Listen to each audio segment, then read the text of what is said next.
और इसी पर और ज़्यादा जानकारी के लिए आइए रुक कर लेते हैं चेन्नई से हमारे जो संवाददाता हैं वो हमारे साथ जुड़े हैं, साथ ही विशाल बेरिस्टो हमारे साथ जुड़ रहे हैं और नागपुर से शिशिर शैलार जो हैं वो हमारे साथ जुड़ चुके हैं। सबसे पहले रुक करेंगे चेन्नई का, बताएंगे आपको क्या स्थिति वहाँ पर चल रही है, खासतौर से अगर बात की जाए ऋषि, क्योंकि अभी तक जो तमाम 39 सीटें हैं वहाँ पर जो मतदान है वो कल होगा और कहीं ना कहीं एक ऐसा पर्व जिसका सभी को इंतज़ार रहता है और जो पहला चरण है उसमें हम देखते हैं कि जो कहीं ना कहीं एक्साइटमेंट जो है वो भी रहता है। साथ ही तैयारियों की अगर बात की जाए, किस तरीके से जो तैयारियां हैं वो पुख्ता कर ली गई हैं और अब तो बिल्कुल अंतिम दौर।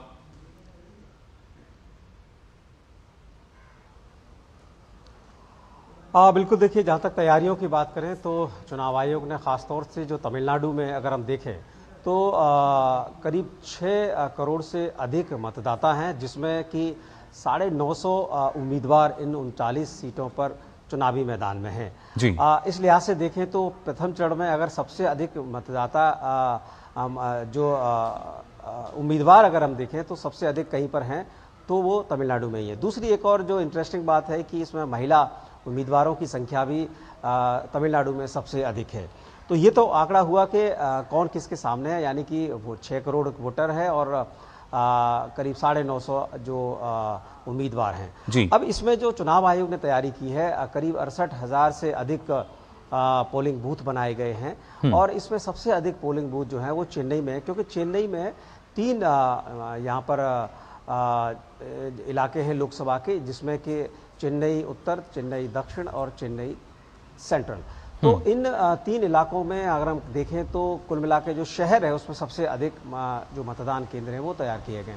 जी। अब अगर हम बात करें पैरामिलिट्री फोर्सेस की तैनाती और जो भी संवेदनशील बूथ हैं उन सभी जगहों पर पुख्ता तैयारियां कर ली गई हैं और आयोग ने इस बात को सुनिश्चित किया है कि जिस तरीके से हमने हमेशा देखा है तमिलनाडु में परंपरागत तरीके से शांतिपूर्वक मतदान देखा गया है और इसी वजह से सभी 39 सीटों पर एक ही चरण में मतदान हो रहा है। जी। जो ये बताता है कि किस तरीके से राज्य के जो मतदाता हैं वो लोकतंत्र के पर्व में भागीदारी करते हैं। एक और इंटरेस्टिंग फैक्ट है कि यहाँ पर जो वोटर टर्नआउट है वो एवरेज वोटर टर्नआउट से हमेशा आगे रहता है। पिछली बार 70% से अधिक, करीब 74% के आसपास से मतदान रहा था और इस बार निर्वाचन आयोग ने यहाँ पर कमर कसी है कि इसको और आगे ले जाएं और इसी वजह से तमाम जो तकनीकी संसाधन हैं, स्वीप एक्टिविटीज़ हैं, उसके माध्यम से चुनाव आयोग ने मतदाताओं तक पहुंचने की कोशिश की है। साथ ही साथ जो चुनावी पार्टियां हैं, जो राजनीतिक दल हैं, वो भी चुनाव के दौरान मतदाताओं से यही अपील करते हैं कि वो उन्हें वोट दें। तो ये इस तरीके से दोनों पक्षों की तरफ से कोशिश की जा रही है और मतदाता खुद जबकि जागरूक है, ऐसे में परिणाम सुखद होते हैं, ज़्यादा से ज़्यादा लोग मतदान में भागीदारी करते हैं। ये तमिलनाडु का इतिहास रहा है। जी बिल्कुल ऋषि, और आइए रुक करेंगे विशाल का भी, हमारे साथ जयपुर से जुड़े हुए हैं।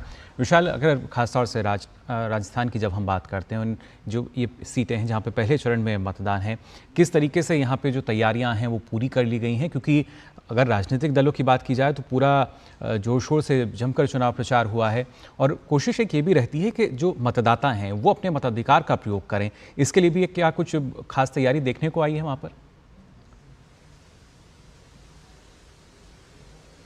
देखिए मुकुल, अगर हम राजस्थान के 12 सीटों की बात करें जिसमें जयपुर शहर और जयपुर ग्रामीण शामिल हैं, तो सभी तरह की तैयारियां जो चुनाव आयोग करता है वो पूरी कर ली गई है। जो संवेदनशील इलाके हैं, जो संवेदनशील वो पोलिंग बूथ्स हैं, वहां पर पैरामिलिट्री फोर्सेस को तैनात किया गया है। लेकिन पहले चरण की अगर हम बात करें तो जयपुर शहर और जयपुर ग्रामीण तो बीजेपी की परंपरागत सीट रही है, गढ़ रहा है बीजेपी का। और जयपुर ग्रामीण में बीजेपी ने अपना कैंडिडेट बदला है। कर्नल राज्यवर्धन सिंह राठौर जो 2 बार के सांसद थे, उनकी जगह राव राजेंद्र सिंह जो डिप्टी स्पीकर रहे हैं वसुंधरा राज्य सरकार में, उनको इस बार मौका दिया गया है। और उधर कांग्रेस ने भी अपना कैंडिडेट बदला है जयपुर ग्रामीण के अंदर। और अगर हम शहर की बात करें तो शहर में कांग्रेस ने अपने कैंडिडेट को घोषित करने के बाद फिर उनको बदला और सिविल लाइन से विधानसभा चुनाव जो हरेंद्र प्रताप सिंह खाचरेवास, जो पूर्व उपराष्ट्रपति भैरव सिंह शेखावत उनके भतीजे हैं, वो कांग्रेस के उम्मीदवार हैं लोकसभा के। और बीजेपी ने भी अपना सिटिंग एमपी बदल के, 2 बार के सिटिंग एमपी बदल के उन्होंने मंजू शर्मा को मौका दिया है। तो अगर राजस्थान की बात करें और प्रथम चरण की बात करें तो सीधा मुकाबला बीजेपी और कांग्रेस के बीच, लेकिन सबकी निगाहें हैं नागौर सीट पे, क्योंकि नागौर सीट पे पिछली बार जो आरएलपी के फाउंडर चेयर प्रेसिडेंट हैं हनुमान बेनीवाल और एकमात्र एमपी है अपनी पार्टी से, उन्होंने चुनाव जीता था।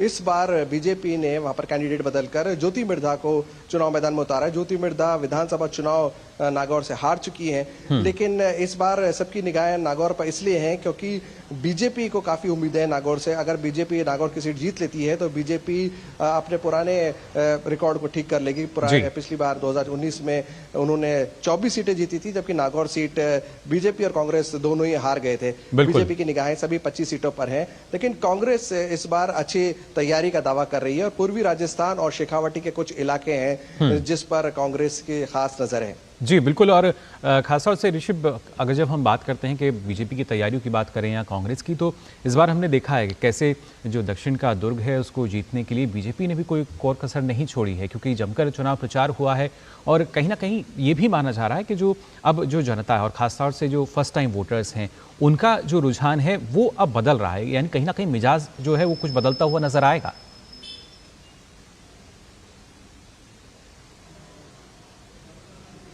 ने जो रणनीति अपनाई है, एक तो वो किसी भी बड़े अलायंस यानी कि एआईएडीएमके के साथ वो काफ़ी साथ उनका रहा है और पहले भी मिलकर चुनाव लड़ा है, उनके साथ नहीं है। डीएमके के पास एक अलग अलायंस है जिसमें लेफ्ट और कांग्रेस के साथ वो चुनाव मिलकर लड़ रहे हैं। ऐसे में बीजेपी ने जो छोटे छोटे दल हैं जिनकी नवरत्न फॉर्मूला उन्होंने कहा है हैं, उनको वो पूरा करते हैं, उनको साथ में जी नवरत्न फॉर्मूला कहा है, तो 9 दलों के साथ वो एक विशेष रणनीति अपनाकर चुनाव लड़ रही है। ऐसे में जो कैंपेन है, जैसे कि आपने कहा, निश्चित तौर से बहुत उच्च स्तर पर कैंपेन को यहाँ पर अपनाया गया, जिसमें कि प्रधानमंत्री और पार्टी अध्यक्ष और जो गृह मंत्री हैं अमित शाह, इन तीनों नेताओं ने यहाँ पर धुआंधार चुनाव प्रचार किया। इसमें उन्होंने रोड शो किए, रैलियाँ की और पूरे उत्तर से लेकर दक्षिण का जो पूरा तमिलनाडु का इलाका है उसे एक तरीके से मत दिया, जिसमें हर मतदाताओं के बीच में अपनी बात को रखने की पुरजोर कोशिश की गई। जी। अब ऐसे में एक तीसरे विकल्प के रूप में वो आपने जैसे कहा कि जो युवा हैं उनको आकर्षित कर रही है। यहाँ पर प्रधानमंत्री नरेंद्र मोदी ने खास तौर से जो अपील की है, जो हमने तमाम उनकी जनसभाओं में देखी है, जो फर्स्ट टाइम वोटर हैं उनसे अपील की है और कहा है कि आप नए तमिलनाडु के लिए एक नए भविष्य को तय करने के लिए आप उन्हें वोट करें।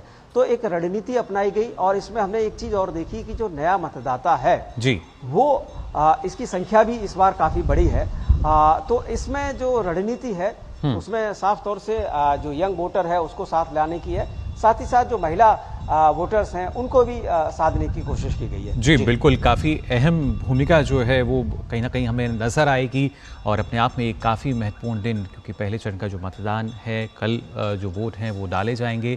और ख़ासतौर से महाराष्ट्र की भी अगर हम बात करें तो यहाँ पर 5 सीटें हैं जिन पर चुनाव जो है उसके लिए मताधिकार होगा। फिलहाल विशाल बैरिस्टर और ऋषि जी, आपका बहुत बहुत शुक्रिया हमारे साथ जुड़ने के लिए। महाराष्ट्र का भी हम रुख करेंगे, बताएंगे आपको कि वहाँ किस तरीके से अगर बात की जाए नागपुर की, तो वहाँ से हमारे जो संवाददाता हैं वो हमारे साथ जुड़ रहे हैं, शिशिर सैलार, उनसे जानने की कोशिश करेंगे कि जो अलग अलग सीटें हैं, रामपेट की बात की जाए वहाँ क्या स्थिति है, क्योंकि हर एक सीट पर हम देख पा रहे हैं कि कैसे हर एक दल ने अपने पूरे जोर शोर के साथ जो चुनाव